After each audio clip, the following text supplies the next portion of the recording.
नमस्कार दोस्तों, स्वागत करता हूं मैं अपने YouTube चैनल जीकेएस क्लासेस सेस 1 में। तो दोस्तों, जैसा कि आप देख रहे होंगे, आपके सामने लिखा हुआ है संविधान का निर्माण या गठन।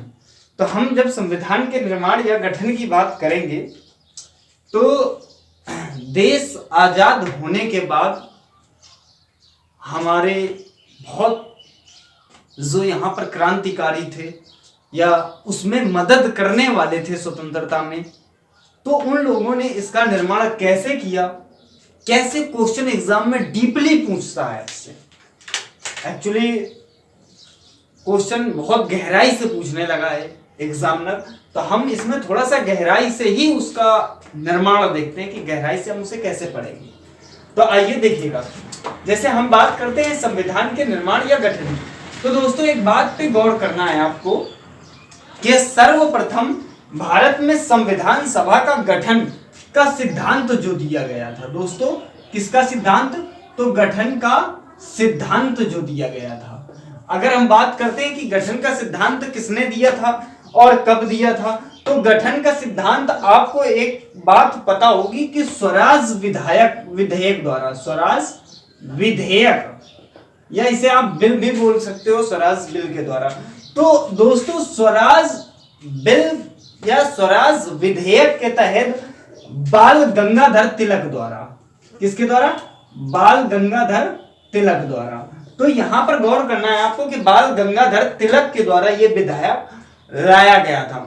तो इस विधेयक को कब लाया गया था, तो यह भी ध्यान देना है 1895 ईस्वी में लाया गया था। और इस विधेयक में यह बात कही गई थी कि नहीं, हमारे भारत का एक अलग संविधान होना चाहिए, एक अलग नीति होनी चाहिए।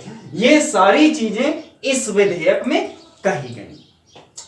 कोई बात नहीं है, 1895 जब आपने ये देखा कि इसमें केवल ये कहा गया कि भाई संविधान होना चाहिए, उसके बाद अगर मैं बात करता हूं 1922 में, दोस्तों 1895 में किसने कहा था, तिलक जी ने कहा था। 1922 में फिर आ गए आपके महात्मा गांधी। तो महात्मा गांधी ने 1922 ईस्वी में यही बात कही कि भारत में संविधान बनाया जाए और जिसे भारतीय ही बनाए, मतलब केवल भारतीय ही बनाए।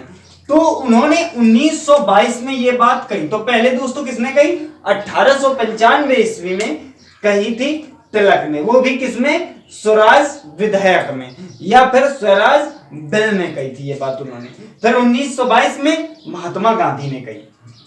अब देखिए 1922 के 2 साल बाद कहने का मतलब है 1924 में, 1922 के 2 साल बाद 1924 में मोतीलाल नेहरू, नाम सुना होगा आपने, मोतीलाल नेहरू।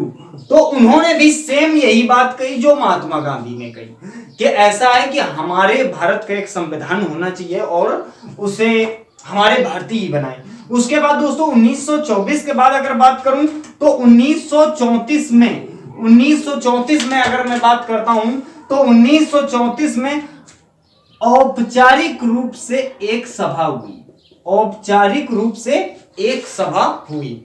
और उस सभा में ये जितने भी जैसे तिलक हैं, महात्मा गांधी हैं, मोतीलाल नेहरू हैं, इन सब ने एक मीटिंग गठित की और वहां पे औपचारिक रूप से बैठते हैं। तो क्वेश्चन आपसे पूछता है कि औपचारिक रूप से इसका गठन कब किया गया था, तो 1934 में किया गया था। देखिए दोस्तों, यहां पर बहुत सारे क्वेश्चन बन जाते हैं कि गठन का सिद्धांत किसने दिया था, संविधान के गठन का सिद्धांत किसने दिया था, तो और किसने दिया था, किसके द्वारा दिया गया था, तो स्वराज विधेयक या स्वराज बिल के द्वारा दिया गया था। कब दिया गया था, 1895 में दिया गया था। किसके द्वारा दिया गया था, बाल गंगाधर तिलक के द्वारा दिया गया था। उसके बाद अगर बात करें 1922 में सिद्धांत जो है, यही बात सेम महात्मा गांधी ने कही, 1924 में नेहरू ने कही, मोतीलाल नेहरू, जवाहरलाल नेहरू मत करना, ऑप्शन में तो यही देता है। 1934 में औपचारिक रूप से इसका या इस सभा में विचार किया गया था। फिर देखिए हम बात करेंगे अगर 1942 की, 1942 की अगर दोस्तों बात करेंगे तो 1942 में एक मिशन पास हुआ जिसका नाम था क्रिप्स मिशन या क्रिप्स प्रस्ताव। तो इस प्रस्ताव में भारत में संविधान सभा की बात को स्वीकारा गया। किसको? इसे क्या मिला? स्वीकारा गया। 1942 में इसे स्वीकार किया गया था।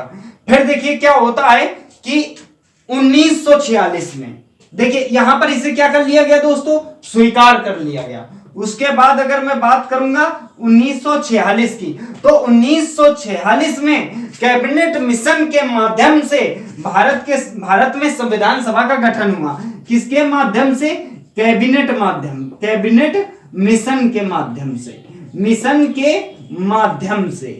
तो दोस्तों क्या हुआ?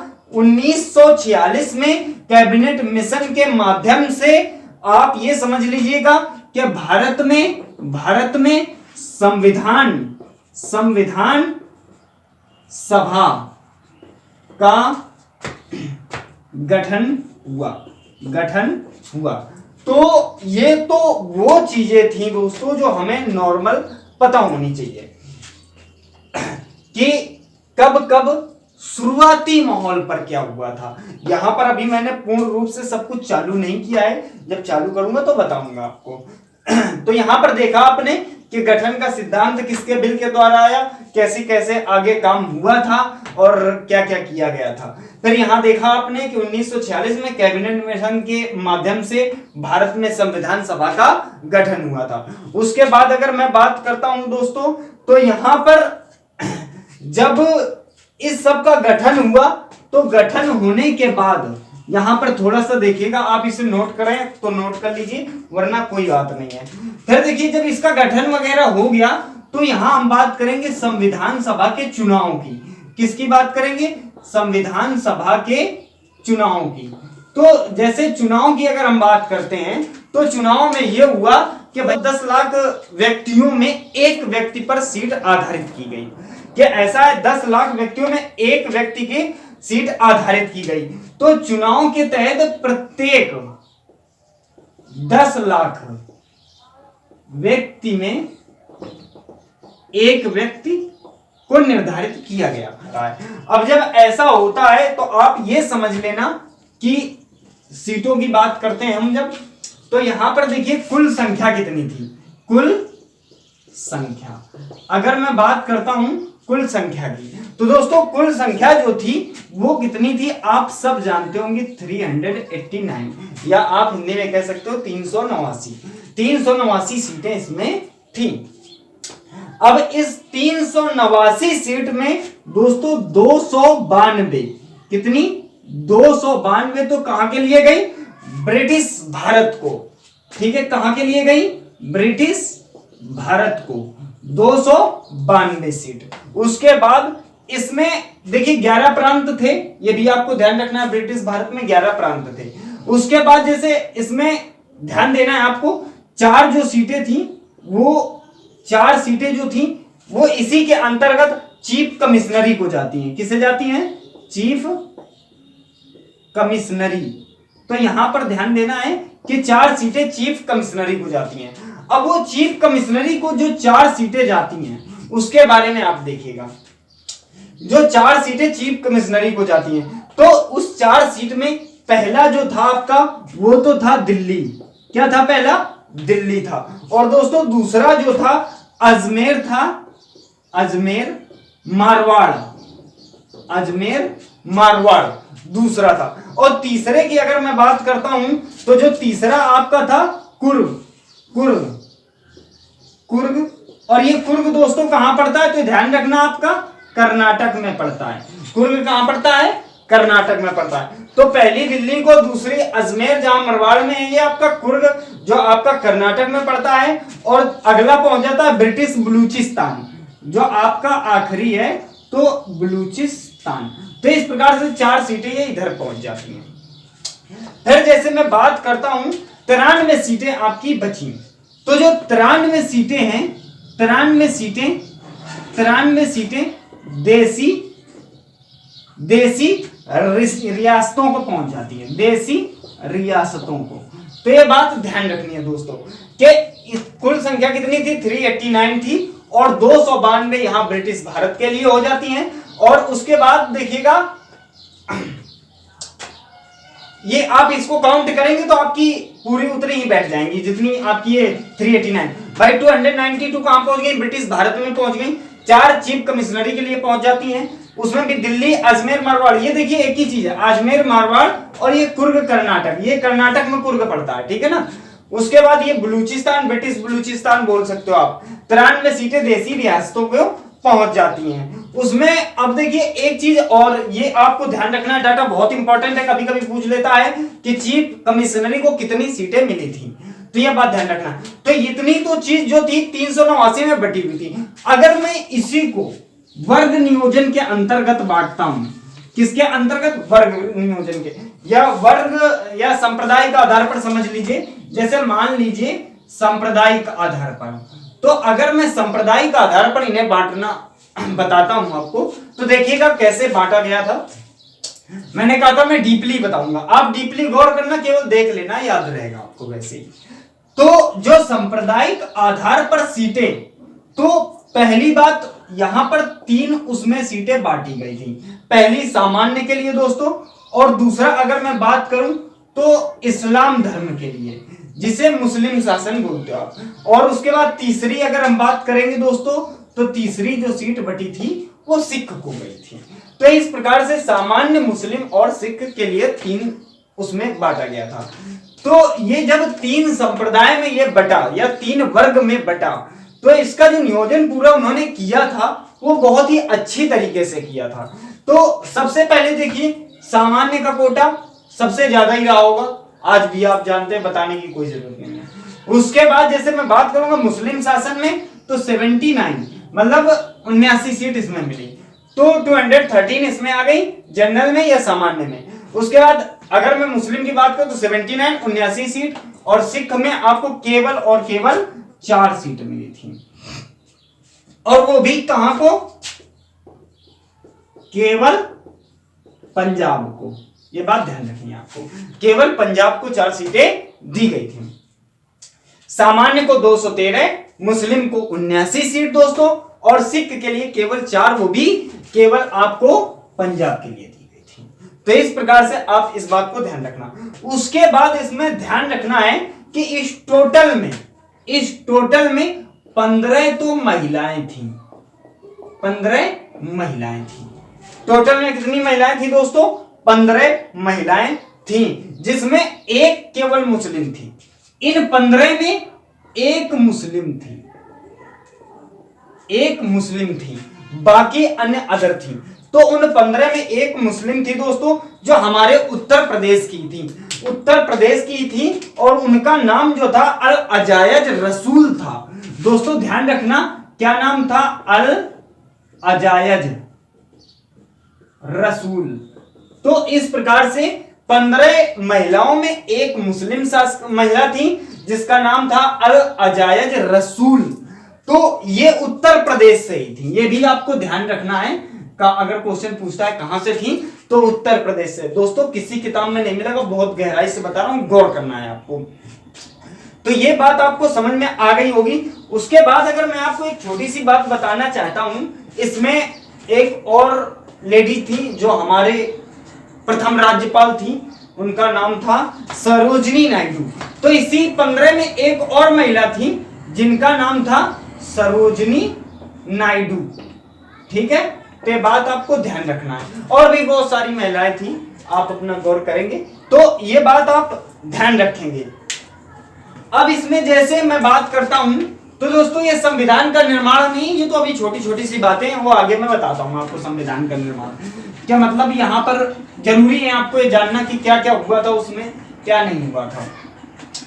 तो जैसे मैं यहां पर बात करता हूं आगे, तो 210 सीटें हैं।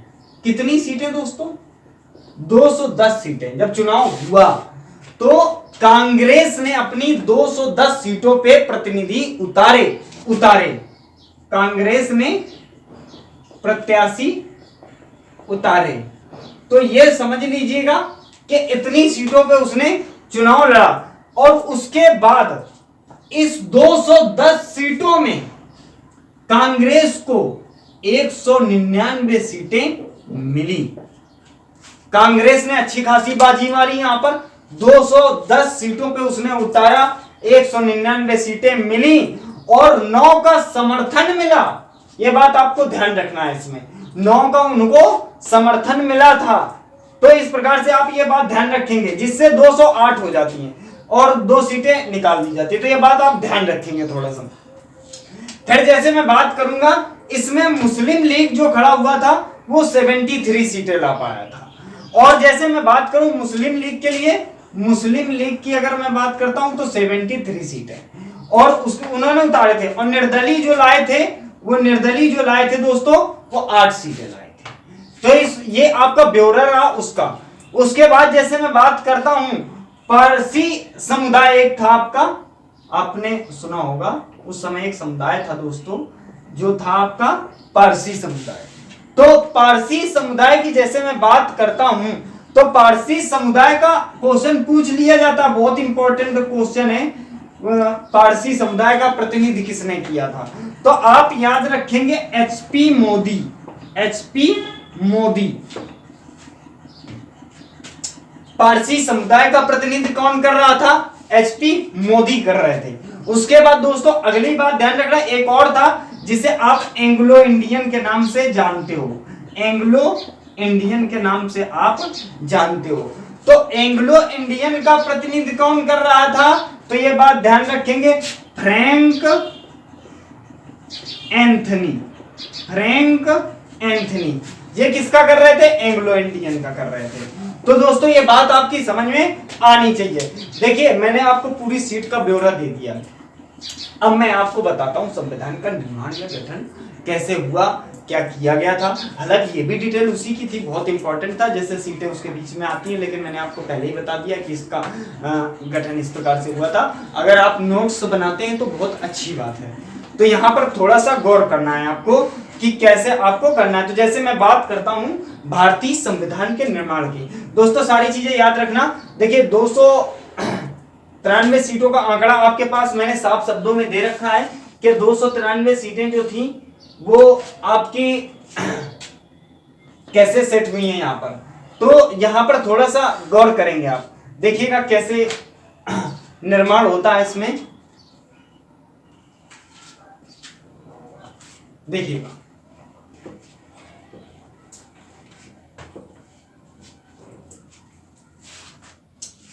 देखिए दोस्तों, भारत का संविधान है जो समस्त देशों में सबसे बड़ा लिखित संविधान है, ठीक है ना। समस्त देशों में सबसे बड़ा लिखित संविधान है। तो ये बात आपको ध्यान रखनी है दोस्तों कि जो संविधान का निर्माण या गठन है, इसके आधार पर मैं बताना चाहता हूं कि हमारा संविधान जो है समस्त देशों में बड़ा एवं लिखित संविधान है। उसके बाद दोस्तों मैं यहां अगर गौर करता हूं, आपको बताना चाहता हूं कि संविधान सभा की अगर मैं बात करूं प्रथम बैठक, तो यहां पर आपको थोड़ा सा गौर करना है कि इसकी जो दोस्तों प्रथम बैठक हुई थी वो आप जानते होंगे 9 दिसंबर 1946 को हुई थी। संविधान देखिए सबसे बड़ा लिखित संविधान है। प्रथम बैठक कब हुई थी? 9 दिसंबर 1946 में हुई थी। उसके बाद देखिए जिसमें या जिसका अस्थायी अध्यक्ष किसे नियुक्त किया गया था, यह भी आप अच्छी तरीके से जानते होंगे, सच्चिदानंद सिन्हा को। तो यह भी ध्यान रखना है आपको। उसके बाद जब अस्थायी अध्यक्ष इनको नियुक्त किया गया है, उसके बाद देखिए यहां पर स्थायी की अगर मैं बात करता हूं तो डॉक्टर राजेंद्र प्रसाद, तो मैं आगे बताऊंगा आपको। फिर देखिएगा स्थायी, चलो यही नोट कर लो, स्थायी अध्यक्ष किसे नियुक्त किया गया? तो डॉक्टर राजेंद्र प्रसाद जी को इसका स्थायी अध्यक्ष नियुक्त किया गया। उसके बाद दोस्तों गौर करना है आपको अगली बात पे कि वो भी कब नियुक्त, हाँ बिल्कुल बात सही है आपकी। देखिएगा डॉक्टर राजेंद्र प्रसाद जैसे इनको, ये आपका 9 दिसंबर 1946 है, इनको 11 दिसंबर 1946 को नियुक्त किया गया था। ये बात आपको ध्यान रखनी है। फिर देखिए इस बैठक में, देखिए अब यहां पर देखो गौर करो, जैसे मैंने चुनाव की बात बताई थी आपको कि चुनाव ऐसे ऐसे ये काम हुआ था, तो यहां पर जो बैठक हुई थी, इस बैठक में 9 दिसंबर 1946 में इन बैठकों में केवल 207 कैंडिडेट ही आ पाए थे। ठीक है, ये बात ध्यान रखना। कितने कैंडिडेट आ पाए थे?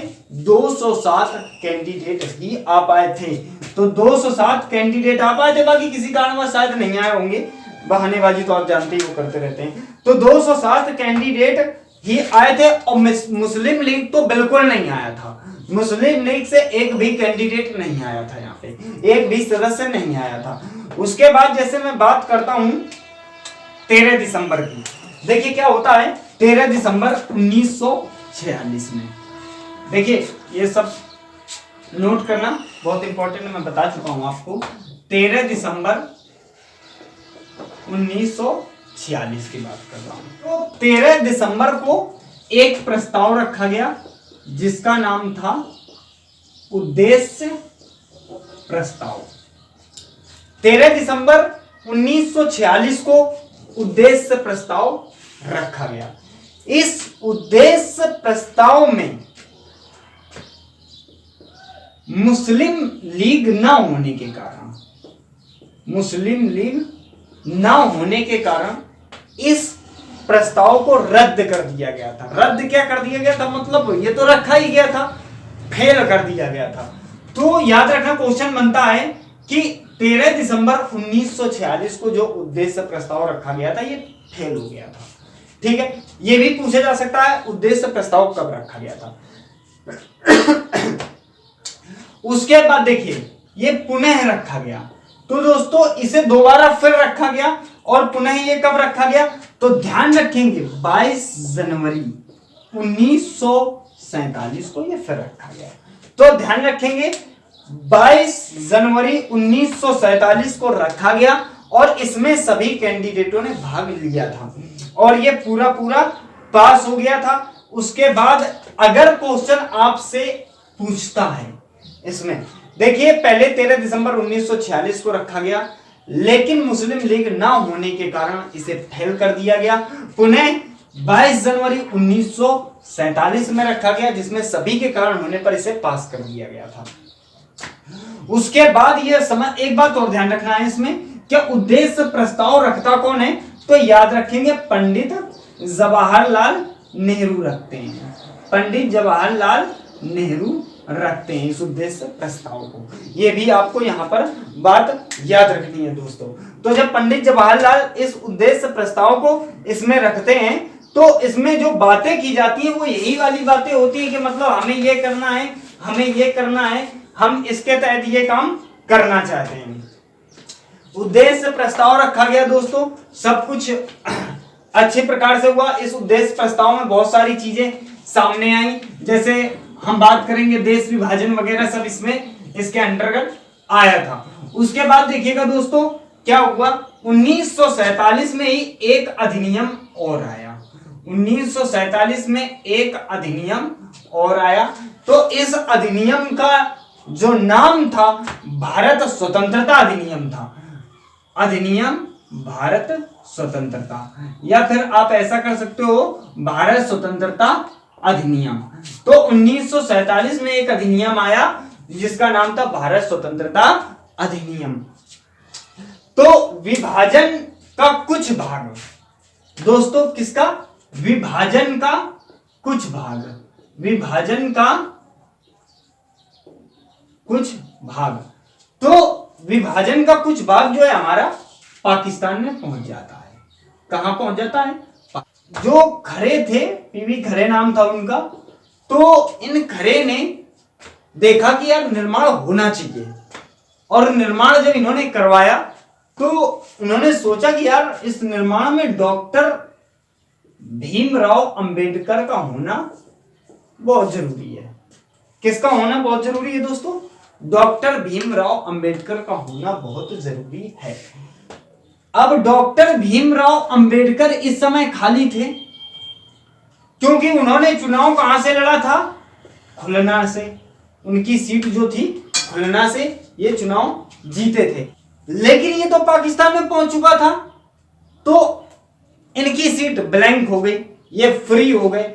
अब जब ये फ्री हो गए तो ये हुआ कि इनको लाना चाहिए। इन्होंने चिट्ठी लिखी, किसने? खरे के पास। खरे के पास चिट्ठी जब लिखी गई तो खरे ने इनको एक सीट दी। डॉक्टर भीमराव अंबेडकर को ये एक सीट देते हैं, और ये सीट कहां की देते हैं? तो हाँ, बीजी खेर पास भेजते हैं, बीजी खेर के पास। तो बीजी खेर जो है उस चिट्ठी को स्वीकार करते हैं, और स्वीकार करने के बाद पूना में एक सीट इनको दी जाती है। तो पूना में उस समय जो कार्यरत थे, एमआर जयकर कार्यरत थे।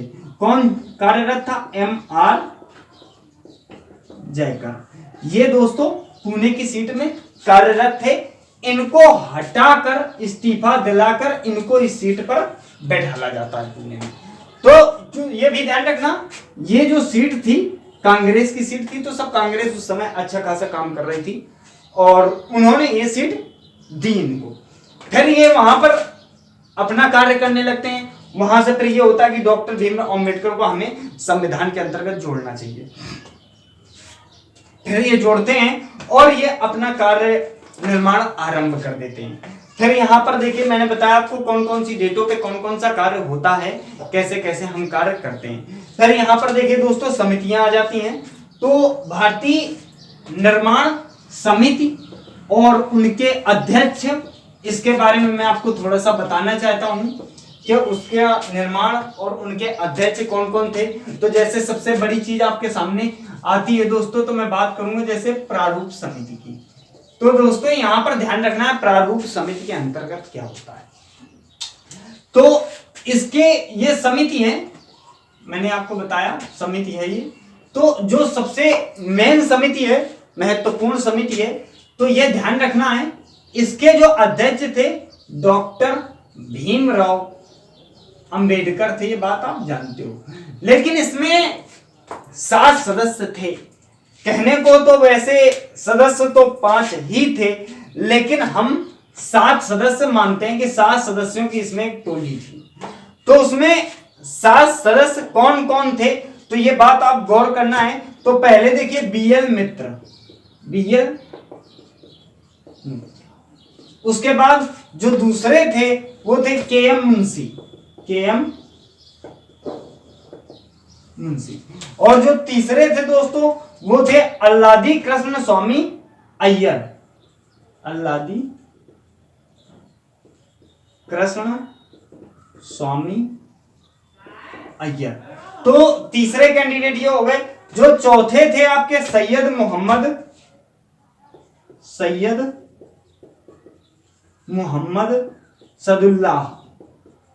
सदुल्लाह।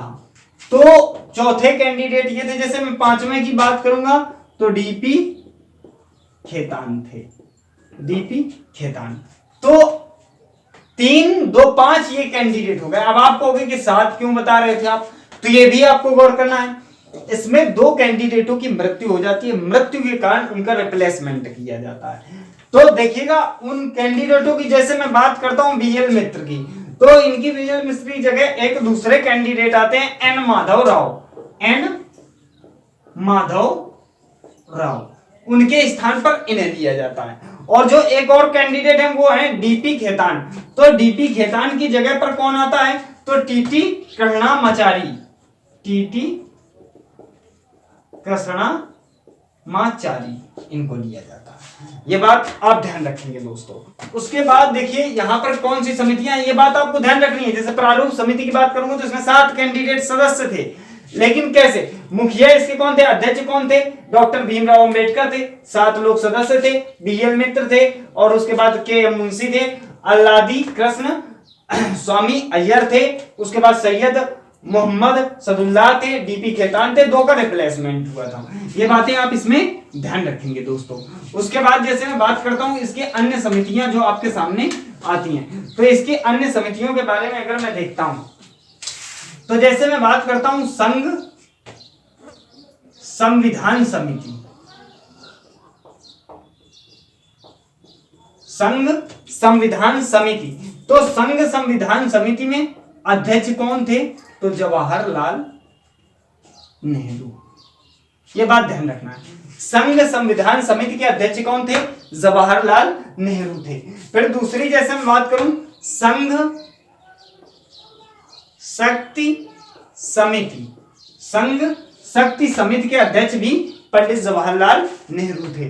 फिर आगे की मैं बात करता हूं प्रांतीय संविधान समिति, प्रांतीय संविधान समिति। तो दोस्तों गौर करना है, प्रांतीय संविधान समिति के जो थे अध्यक्ष सरदार वल्लभ भाई पटेल, ये उसके अध्यक्ष थे। तो प्रारूप समिति बता दिया मैंने आपको, उसके डॉक्टर भीमराव अंबेडकर थे। फिर मैंने बताया संघ संविधान समिति पंडित जवाहरलाल नेहरू, फिर संघ शक्ति समिति जवाहरलाल नेहरू, प्रांतीय संविधान समिति सरदार वल्लभ भाई पटेल। उसके बाद मूल अधिकार एवं अल्पसंख्यक समिति, मूल अधिकार एवं अल्पसंख्यक समिति, इसके अध्यक्ष जो थे वो भी आपके सरदार वल्लभ भाई पटेल ही थे। ये बात आपको ध्यान रखनी है। फिर जैसे सबसे ज्यादा समितियों के अध्यक्ष कौन थे? तो डॉक्टर राजेंद्र प्रसाद। जैसे संचालन समिति, उसके बाद संचालन समिति की मैंने आपको बताया डॉक्टर राजेंद्र प्रसाद। तो संचालन समिति डॉक्टर राजेंद्र प्रसाद। उसके बाद जैसे मैं गौर करता हूं, आपको बताना चाहता हूं नियम समिति, उसके भी दोस्तों डॉक्टर राजेंद्र प्रसाद थे। फिर जैसे आगे मैं बात करता हूं देसी रियासत समिति,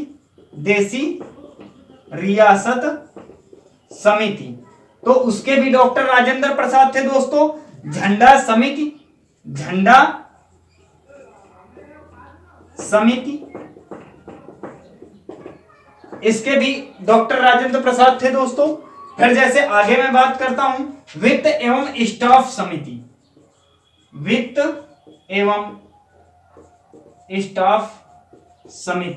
देखिएगा ये एसआई में पूछा गया क्वेश्चन था 2016 में पूछा गया था।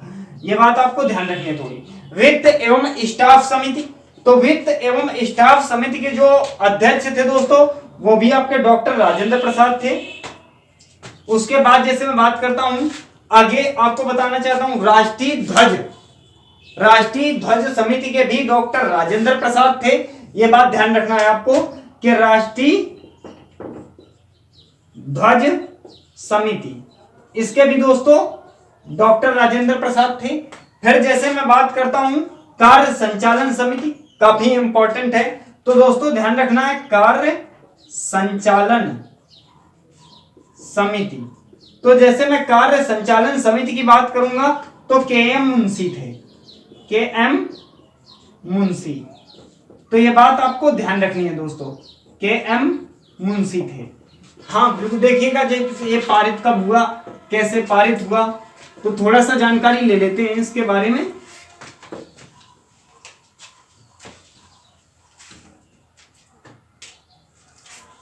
देखिएगा प्रारूप बनने के पश्चात वाचन दोस्तों बहुत इंपॉर्टेंट है। वाचन देख लीजिए जल्दी से। वाचन क्या होते हैं? तो वाचन में हमने देखा कि जो प्रथम वाचन था, तो हमारा जो प्रथम वाचन था ये पहला वाचन 4 नवंबर से 9 नवंबर 1948 तक चला।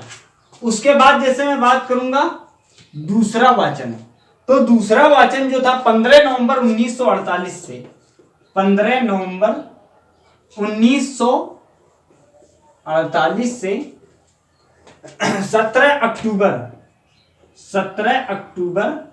1949 तक। 15 नवंबर 1948 से 17 अक्टूबर 1949 तक। फिर देखिएगा तीसरे की अगर मैं बात करता हूं, तीसरा वाचन की अगर मैं बात करता हूं, तो तीसरा वाचन जो चला था 14 नवंबर से 26 नवंबर 1949 तक। तो ये 3 ही वाचन चले थे। क्वेश्चन पूछता है वाचन कितने चले थे, तो आपको ध्यान रखना केवल 3 वाचन चले थे। प्रथम वाचन 4 नवंबर से 9 नवंबर 1948 तक, दूसरा वाचन 15 नवंबर 1948 से 17 अक्टूबर 1949 तक, तीसरा वाचन जो चला था 14 नवंबर से 26 नवंबर 1949 तक। हाँ जी बिल्कुल, 15 नवंबर 1948 से 17 अक्टूबर 1949 सबसे बड़ा वाचन था। ये बात आपको ध्यान रखनी है। उसके बाद देखिए वाचन के बाद जैसे मैं बात करता हूं, अगली चीज के बारे में थोड़ा सा बताना चाहता हूं मैं आपको, गौर करिएगा।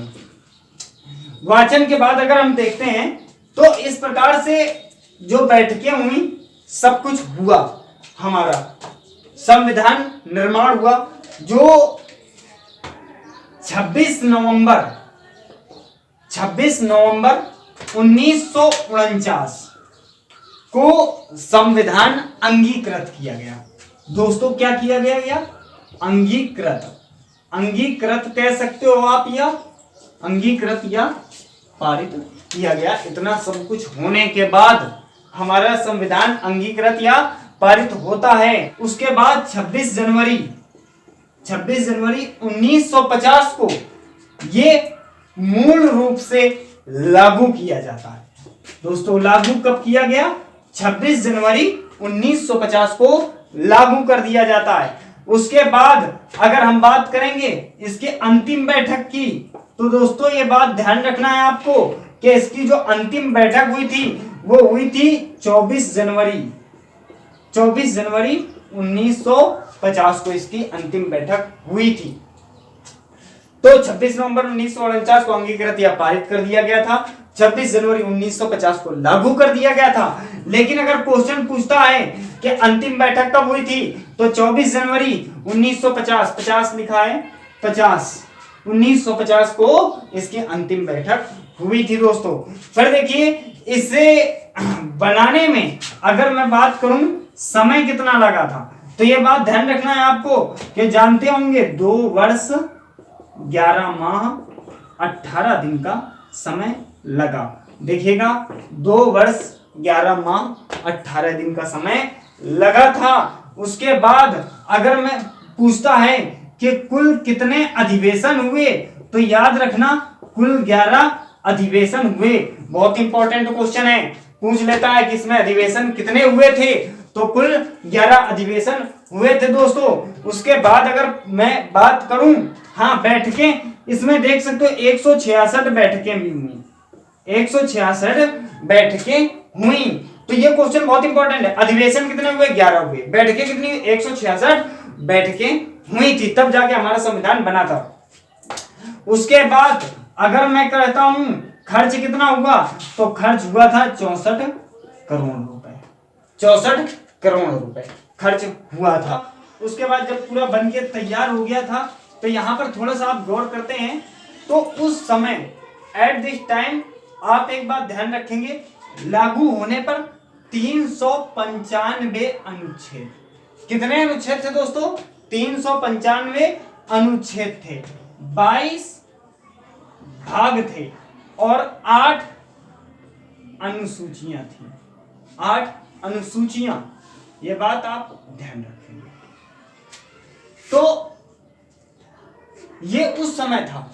अगर यहां क्वेश्चन पूछता है वर्तमान में, तो वर्तमान में आपने पढ़ा होगा कहीं कहीं 465 अनुच्छेद हैं, 465, लेकिन वर्तमान में 470 अनुच्छेद हैं। ठीक है, 465 470, तो ये कुछ भी हो सकता है, किताबें अपनी अलग अलग डिटेल दे रही हैं। तो 65 तो दिखाई रही है हर किताब में, लेकिन वर्तमान में 70 है। उसके बाद अगर गौर करेंगे भाग की, तो भाग भी आपके 22 भाग रहेंगे, लेकिन अगर ढंग से देखें तो 25 भाग हैं आपके। ठीक है, 7वां निरस्त किया गया था, सहकारी समिति वगैरह बहुत सारे बना दिए गए थे, तो ऐसे करके भाग 25 है, लेकिन आप 22 ही ध्यान रखना मुख्य रूप से। फिर ये कितनी है, तो 12 अनुसूचियां आपकी कर दी गई हैं, 12 अनुसूचियां। तो दोस्तों ये डिटेल थी आपकी संविधान की। आशा करता हूं आपको ये वीडियो पसंद आया होगा। यदि दोस्तों आपको हमारा ये वीडियो पसंद आया तो लाइक करें, शेयर करें, सब्सक्राइब करें। कंफ्यूजन नहीं है, बिल्कुल आसान तरीके से बनाया है मैंने आपको कि आपको करना कैसे है। हर क्वेश्चन आपका उठाया गया डीपली। तो दोस्तों मिलते हैं एक छोटे से ब्रेक के बाद, वो भी किसके साथ, तो हम आपको कराएंगे भाग। अगले पार्ट में भाग बहुत जल्दी ही मिल जाएंगे आपको। ठीक है दोस्तों।